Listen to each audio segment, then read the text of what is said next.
الحمد لله نحمده ونستعينه ونستغفره ونؤمن به ونتوكل عليه ونعوذ بالله من شرور أنفسنا ومن سيئات أعمالنا من يهد الله فلا مضل له ومن يضلل فلا هادي له ونشهد أن لا إله إلا الله وحده لا شريك له ونشهد أن سيدنا ومولانا محمدا عبده ورسوله أرسله الله إلى كافة للناس بشيرا ونذيرا وداعيا إلى الله بإذنه وسراجا منيرا صدق الله العظيم۔ آپ صلی اللہ علیہ وسلم کی باعث کا مقصد میرے بھائیوں اور دوستوں، اللہ جل جلالہ و عم نوالہ نے حضرت محمد صلی اللہ علیہ وسلم کو ساری دنیا کے انسانوں کے لیے رسول بنا کر بھیجا۔ صرف دنیا ہی نہیں بلکہ عالمین کے لیے۔ اللہ رب العزت قرآن کے اندر فرماتا تبارک الذی نزل الفرقان علی عبدہ لیکون للعالمین نذیرا، تمام انسانوں کے لیے قل یا ایھا الناس انی رسول اللہ الیکم جمیعا، ساری دنیا کو آپ کہہ دیجئے کہ میں ہی تمہارا رسول ہوں۔ ساری دنیا کے انسانوں کو گمراہی سے نکال کر ہدایت کی روشنی میں لانے کے لیے اللہ تعالیٰ نے آپ صلی اللہ علیہ وسلم کو مبعوث فرمایا۔ کتاب انزلنا الیک لتخرج الناس من الظلمات الی النور، لوگوں کو ظلمت سے نکال کر روشنی میں لے آئے، اور اللہ تعالیٰ بھی یہی کام کرتے ہیں اور نبیوں سے بھی یہی کام لیا۔ اللہ ولی الذین آمنوا یخرجهم من الظلمات الی النور، اللہ تعالیٰ کہہ رہے ہیں کہ میں بھی تمہیں ظلمتوں سے نکالتا ہوں ہدایت کی روشنی کی طرف۔ یہدی اللہ لنورہ من یشاء، ہدایت کے نور کی طرف رہنمائی کرتا ہوں جسے چاہتا ہوں۔ اللہ تعالیٰ بھی یہی کرتے ہیں، ظلمت سے نکالتے ہیں ہدایت کی طرف۔ نبی بھی یہی کام کرتے ہیں، ظلمت سے نور کی طرف لائے، ہدایت کی روشنی کی طرف لا رہے ہیں۔ نبی بھی اللہ بھی ایک ہی کام ہے۔ حضور اکرم صلی اللہ علیہ وسلم اور نبیوں میں فرق یہ ہے کہ پہلے انبیاء علیہ السلام زمانے اور مکان کی قید کے ساتھ ایک مختصر زمانے کے لیے ایک قوم اور قبیلے کے لیے مبعوث ہوتے۔ حضور اکرم صلی اللہ علیہ وسلم قیامت تک کے تمام انسانوں کے لیے مبعوث ہوئے۔ انی رسول اللہ الیکم جمیعا، تمام انسانوں کے لیے، جنات کے لیے بھی۔ صرفنا الیکم نفرا من الجن یستمعون، حیوانات کے لیے آپ صلی اللہ علیہ وسلم کی نبوت ہے۔ نباتات و جمادات پر بھی آپ صلی اللہ علیہ وسلم کی نبوت، ملائکہ پر بھی آپ صلی اللہ علیہ وسلم کی نبوت، قیامت تک کے جانوروں کو بھی پتہ ہے کہ یہ اللہ کے رسول ہے۔ حضور اکرم صلی اللہ علیہ وسلم حجۃ الوداع کے موقع پر اونٹ ذبح فرما رہے تھے، اپنی علمی کے بقدر ذبح فرمائے۔ 100 اونٹ حضرت علی رضی اللہ عنہ یمن سے لائے تھے۔ اونٹ گردن جھکائے کھڑے تھے اور آپ صلی اللہ علیہ وسلم ذبح کر رہے تھے، تو اونٹ رسیاں تڑا تڑ کے آگے بھاگتے تھے کہ پہلے میں ذبح ہو جاؤں۔ وہ دیکھ رہے تھے کہ آگے جو گیا وہ ذبح ہو گیا، واپس نہیں آیا، لیکن یہ جانتے ہیں کہ یہ اللہ کے رسول ہے، اس کے ہاتھ پر ذبح ہو جاؤ، یہ میری سعادت ہے۔ جانوروں کو بھی پتہ ہے۔ ایک انصاری صحابی رضی اللہ عنہ آئے، حضور اکرم صلی اللہ علیہ وسلم میرے 2 اونٹ سرکش ہو گئے۔ آپ صلی اللہ علیہ وسلم نے فرمایا کہ مجھے لے چلو۔ بھاگ گئے تو دروازہ بند تھا، ایک اونٹ سامنے کھڑا تھا، بل بلا رہا تھا۔ آپ صلی اللہ علیہ وسلم نے فرمایا دروازہ کھولو۔ اس نے کہا یا رسول اللہ، مجھے ڈر لگتا ہے کہ آپ کو نقصان پہنچائیں گے۔ آپ صلی اللہ علیہ وسلم نے فرمایا مجھے کچھ نہیں کہیں گے، دروازہ کھولو۔ جب اونٹ کی نگاہ آپ صلی اللہ علیہ وسلم پر پڑی، دوڑ کر آ کے قدموں میں گر گیا۔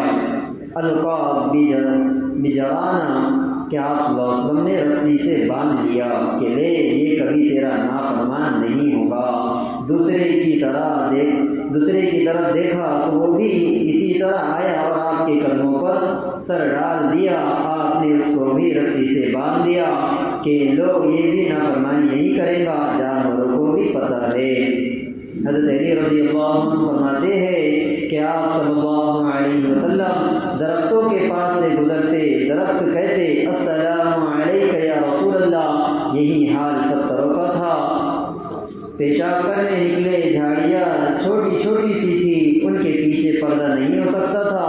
جابر رضی اللہ عنہ سے فرمایا کہ ان جھاڑیوں سے کہو کہ آپس میں اکٹھے جابر رضی اللہ عنہ نے ان سے کہا تو جھاڑیاں دوڑتی ہوئی آپس میں اکٹھی ہو گئی۔ جب آپ صلی اللہ علیہ وسلم پیشاب سے فارغ ہو گئے تو واپس اپنی جگہ چلی گئی۔ آپ صلی اللہ علیہ وسلم کی جدائی میں ممبر کا رونا، جس کھجور کے ستون پر آپ ٹیک لگا کر خطبہ دیا کرتے تھے، جب آپ کے لیے ممبر بنا دیا گیا اور آپ حجرہ مبارک سے تشریف لائے اور ممبر پر قدم رکھنے لگے تو ستون نے دیکھا کہ آپ آگے چلے گئے ہیں اور مجھے چھوڑ دیا۔ فحن عین العشاء، تو ایسا چیخا جیسے 10 ماہ کی گاون اوٹنی چیختی ہے۔ اتنی زور سے چیخا کہ ساری مسجد میں اس کی آواز سنائی دی۔ آپ صلی اللہ علیہ وسلم واپس مڑے اور اس کو یوں سینے سے لگایا اور فرمایا، کیا تو راضی نہیں ہے کہ جنت میں چلا جائے اور جنت والے تیرے پھل کھائے، اور تو وہ ایسے خاموش ہوا کہ اس کی سسکیاں اور ہچکیوں کی آواز آ رہی تھی۔ آپ صلی اللہ علیہ وسلم نے فرمایا، والذی نفسی محمد بیدہ لو لم تضع، اگر میں اس کو اپنے سے نہ لگاتا، ما زال باقیہ فتح حتی یوم القیامہ حزن علی الفراق رسول اللہ، تو یہ میری جدائی کے صدمے میں قیامت تک کے روتا رہتا۔ ایسی بے جان چیزوں کو بھی آپ صلی اللہ علیہ وسلم کی رسالت کا اقرار ہے، اور پھر آگے روایت مختلف ہے۔ بعد میں آتا ہے کہ آپ نے فرمایا کہ جاؤ اس کو دفن کر دو، اس کو مسجد سے نکالا گیا، دفن کر دیا گیا، اور بعد میں آتا ہے کہ زمین پھٹ گئی اور وہ اس کے اندر غائب ہو گیا، تو ساری مخلوقات پر آپ کی نبوت چھائی ہوئی تھی۔ مردہ جانوروں کا آپ صلی اللہ علیہ وسلم کی نبوت کی گواہی دینا، ایک بدو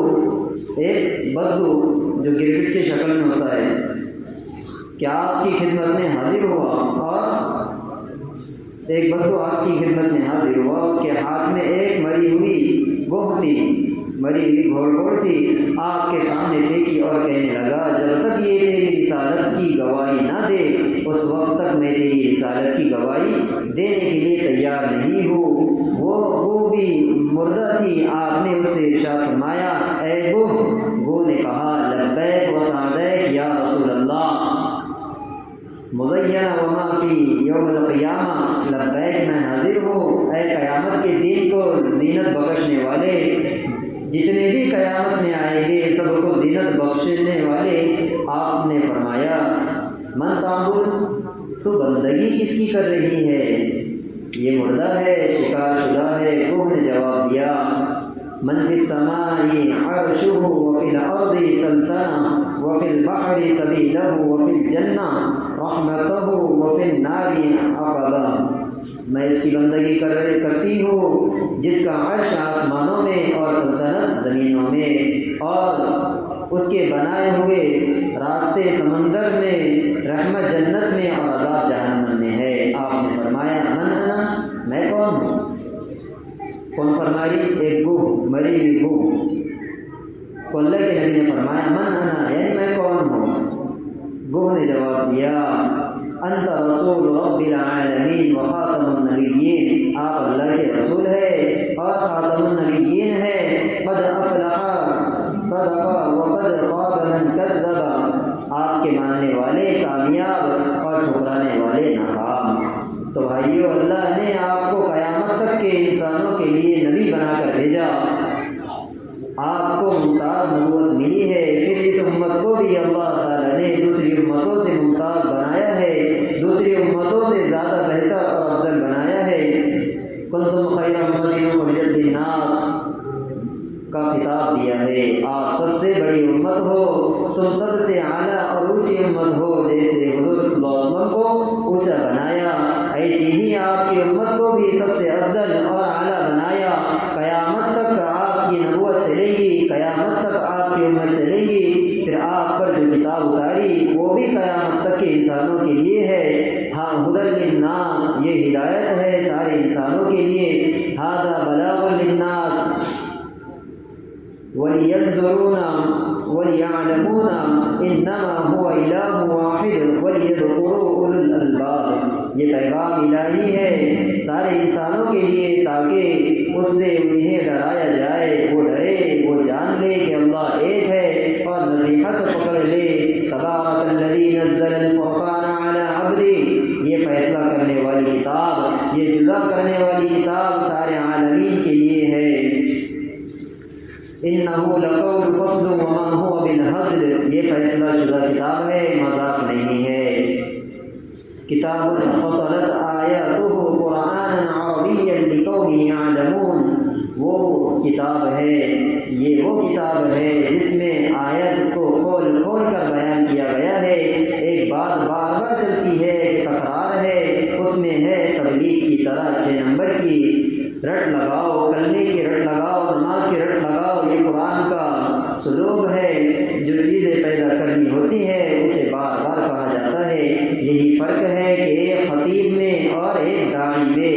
خطیب ایک مضمون کو دوسری دفعہ دہرانا اپنی سبقی سمجھتا ہے، داعی ایک مضمون کو لاکھوں دفعہ بھی دہراتا ہے تو تھکتا نہیں۔ ہمارا جیسا ہو تو کہتا ہے کہ اس مضمون کو میں نے بیان کیا تھا، دوبارہ کیسے بیان کروں؟ اور جو داعی ہوتا ہے وہ کہتا ہے مجھے یہ بات ان میں پیدا کرنی ہے۔ مالکم من لہو غیر قال رب انی دعوت قومی لیلا ونہارا فلم یزدہم دعائی الا فرارا، یا اللہ میں دن رات تیری رٹ لگا کر پھرتا رہا کرتا، استغفر اللہ ربی انہ کان غفارا کی دعوت میں تکرار ہوتا ہے، اور انبیاء علیہ السلام کی دعوت اللہ کی طرف ہوتی ہے۔